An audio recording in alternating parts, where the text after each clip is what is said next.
Là où la jeunesse s'engage, le nation avance. Bienvenue dans les portraits.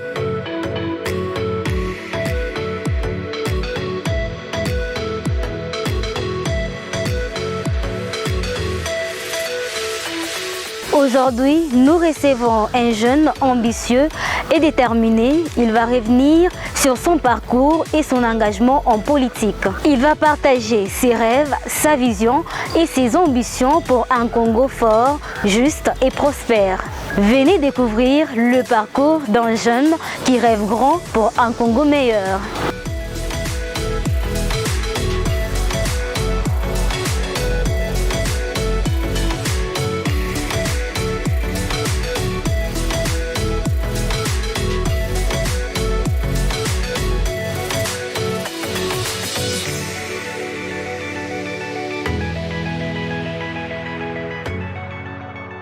Moi, c'est déjà Herman Chimbi et je me définis actuellement comme analyste sociopolitique indépendant. Tout simplement indépendant parce que cela me permet d'analyser les faits sociopolitiques sans filtre. Et comme on ne peut pas non plus séparer l'analyse de l'action, et donc ça ne me pose aucun problème de passer à l'action pour concrétiser mes idées. Pouvez-vous nous parler de vos débuts à l'école primaire Saint-Benoît de Likasi et de ce que cette étape a représenté pour vous? Voilà, d'abord, depuis mon enfance, je me reconnais comme quelqu'un qui a toujours aimé les études. À l'école primaire Saint-Benoît, malgré mon jeune âge et mes petites bêtises qui me valaient par moments les remontrances de ma mère, il y a une chose que je ne manquais jamais, les études. La vie que nous menions n'était pas facile. Je me rappelle qu'elle était faite des hauts et des bas. Et je me souviens d'une année où mes chaussures reflétaient vraiment notre précarité. Au lieu de nouer les lacets comme il se devait, j'arrive bien sûr, moi je les enroulais autour de la semelle pour empêcher à la chaussure de se défaire. Et je ne me souviens pas non plus, durant tout mon parcours à l'école primaire Saint-Benoît, avoir retiré mon diplôme le 2 juillet, comme c'était le cas avec certains. C'était un privilège ou encore un luxe auquel je n'avais pas accès parce qu'on peinait à payer presque toute l'année scolaire. Quelles ont été les plus grandes leçons que vous avez tirées de vos années d'études au complexe scolaire Saint-Augustin de Lubumbashi? D'abord, il faut retenir qu'après avoir obtenu mon certificat d'études à l'école primaire Saint-Benoît, je suis allé à Modilo parce que je voulais en soi faire l'électricité. Mais malheureusement, cette aventure n'avait duré que 2 mois. Après ça, pour des raisons familiales, j'ai été contraint d'aller à Lubumbashi pour poursuivre mes études au complexe scolaire Saint-Augustin. Et là, j'ai compris qu'il y a des personnes qui incarnent, voulais-je dire, l'amour à la perfection, c'est-à-dire le même privilège qu'ils peuvent accorder à leurs enfants, ils peuvent aussi les accorder aux enfants qui ne sont pas les leurs. Et c'est à l'école secondaire Saint-Augustin que j'ai appris l'une des plus grandes leçons de ma vie. L'intelligence seule ne suffit pas. J'avais de la facilité, j'avais du talent, mais le manque de lecture et de rigueur me rendait parfois faible. C'est pourquoi ces contrastes m'ont permis de comprendre, j'arrive bien sûr, m'a permis de comprendre que la discipline ravive l'intelligence et qu'une intelligence non entretenue s'éteint. Votre parcours universitaire à l'université de Likasi s'est soldé par une mention distinction. Quel a été le secret de cette réussite? D'abord, je me dois de relater un tout petit peu ce qu'a été mon parcours à l'université de Likasi, ainsi pour dire que ça n'a pas été facile. Certes, j'ai connu des moments exécrables. Par exemple, en G1, j'avais étudié comme un petit prince, j'avais tout à ma disposition, mais arrivé en G2, comme c'est ma mère qui assumait presque toutes mes charges, alors c'est là que j'ai commencé à connaître vraiment une chute vertigineuse, bien précisément sur le plan financier. Et en ce moment-là, ça n'a pas été facile. J'ai été obligé maintenant de fournir tous les efforts ou de mettre toutes les batteries en marche pour arriver au moins à finir mes études. Et donc, d'abord, cette distinction, c'est les résultats d'un objectif que je m'étais fixé bien avant d'entrer à l'université. Et durant tout mon parcours, j'ai travaillé avec un sens élevé des disciplines, notamment dans la remise de tous les travaux dirigés, mais aussi les travaux pratiques, mais également dans la présence régulière au cours. Et pour moi, ça n'a pas été vraiment une magie, ou ce n'est pas quelque chose de magique à réaliser. Les gens n'arrivent pas à se distinguer simplement parce qu'il n'y a pas la constance dans ce qu'ils font. Moi, j'ai répété cette même constance le long de mes 5 années, voulais-je dire, passées à l'université de l'ICASSI. Et cette répétition de la même constance m'a permis au moins de me distinguer plus de 3 fois, notamment en G1, G2, G1, G3 et L2. Je m'étais aussi entouré de bonnes personnes. Ici, je suis en train de faire allusion, par exemple, à M. Gérard Kalamba, qui est actuellement chargé des cours à l'université de l'ICASSI. C'est parmi les personnes qui m'ont vraiment aussi boosté à continuer à fournir beaucoup d'efforts pour arriver à me distinguer. Vous êtes polyglotte et parlez plusieurs langues. En quoi cette diversité linguistique influence-t-elle votre vision du monde et votre manière de communiquer ? Ici, je tiens à préciser que je suis licencié en lettres et civilisation anglaise. Les portes que j'ai franchies, les opportunités que j'ai saisies, je les dois directement à cette langue parce que dans ma vie professionnelle, c'est vraiment l'anglais qui me permet de gagner mon pain au quotidien. Et ici, cette diversité linguistique m'a ouvert au monde et me permet également de chercher à comprendre les autres avant d'abord de me faire comprendre. Et deuxièmement, cette diversité linguistique me permet aussi, j'arrive bien sûr, cette diversité linguistique me permet aussi de collaborer avec toutes les couches, mais aussi, j'étais en train de dire collaborer avec toutes les couches, mais aussi adapter mon message par rapport à l'interlocuteur qui est en face de moi. Avant la politique, vous avez exercé comme journaliste. Quelles compétences de ces métiers vous servent aujourd'hui dans votre engagement politique ? Du temps où je suis journaliste, j'ai au moins appris à écouter, à analyser avec objectivité.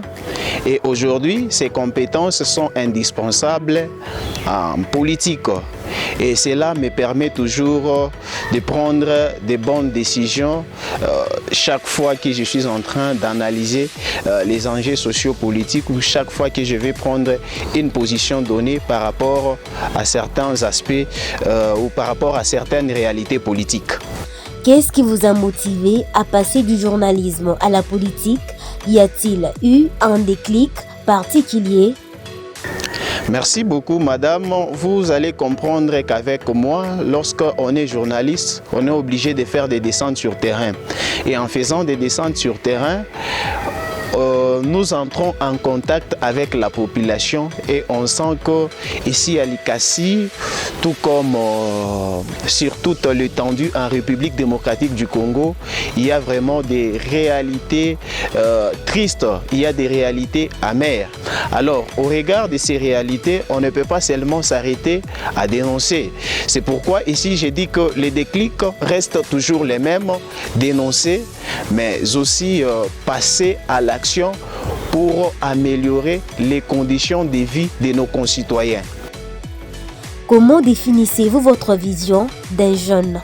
Comment définissez-vous votre vision d'un Congo fort, juste et prospère ?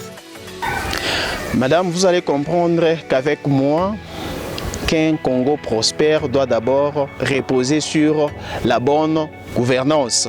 Et ici, quand je parle de la bonne gouvernance, vous allez vous rendre compte avec moi que la force d'un pays ne se situe pas seulement dans ses richesses. Ce n'est pas seulement les richesses qui font la force d'un pays.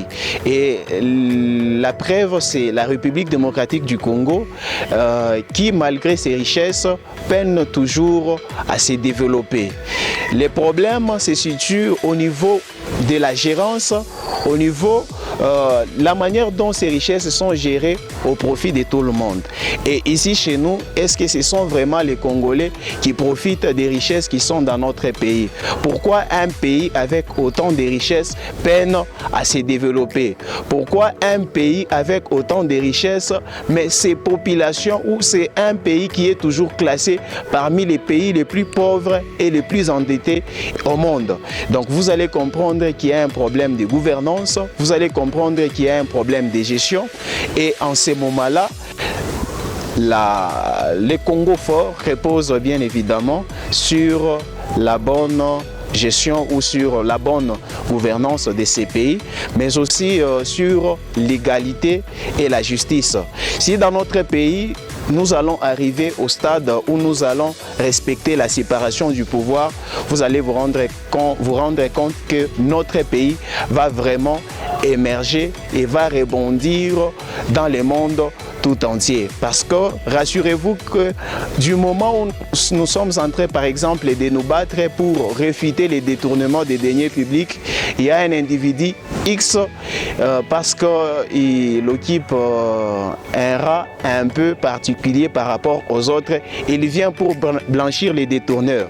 Voilà encore une manière de faire les choses qui empêche notre pays de se développer. Ici, brièvement parlant, un Congo fort doit reposer sur la bonne gouvernance, l'égalité, la séparation du pouvoir. Un mot à la population de Likasi.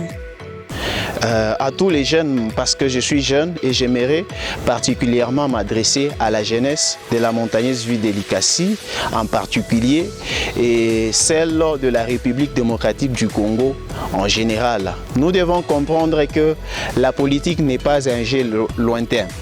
Si nous allons nous décider aujourd'hui de ne pas faire la politique, de ne pas s'intéresser à la politique, quant à elle, elle s'intéresse à nous et très souvent sans demander notre avis. Sachez que c'est la politique qui décide de si nous aurons des routes solides ou pas. C'est la politique qui décide de si nous aurons le travail ou pas. Et donc aujourd'hui, la politique a une influence directe sur chaque couche de la population en République démocratique du Congo.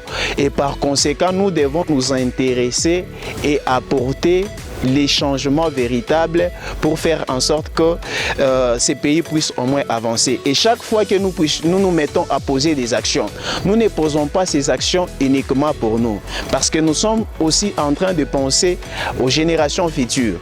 Si nous aujourd'hui, par rapport aux actions que nous sommes en train de poser, nous n'allons pas en profiter, mais nos générations vont en profiter. Nous allons penser bien évidemment aux enfants que nous aurons, aux petits-fils que nous aurons, et au moins doivent bénéficier, même si nous n'allons pas bénéficier, même si partant de notre combat, nous ne serons pas bénéficiaires automatiquement, mais au moins les actions que nous allons poser vont contribuer à notre pays d'émerger et aussi permettre aux générations futures de se retrouver et de vivre dans de très bonnes conditions et non pas être dans un pays riche mais pauvre, et également sa population qui était très pauvre, les conditions de vie précaires. Nous souffrons énormément, nous passons des moments exécrables.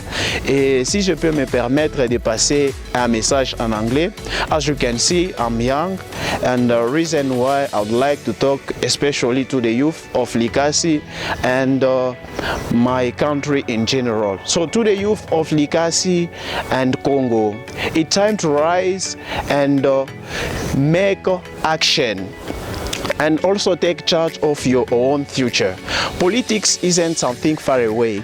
It shapes the road we use, the jobs we opt for, and at least our daily life. That is to say, the quality of our everyday life. So if we truly want to see our city renewed, our country transformed, so we must step forward, take action and do what is really important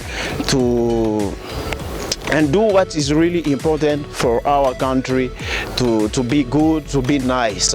So the changement that we need or the future that we dream of, no one else will build it. It really starts with us. Et oui, c'était Herman Chimbi, analyste politique indépendant de la ville de Likasi dans l'émission Les Portraits. Nous vous donnons rendez-vous très prochainement avec des histoires inspirantes et captivantes.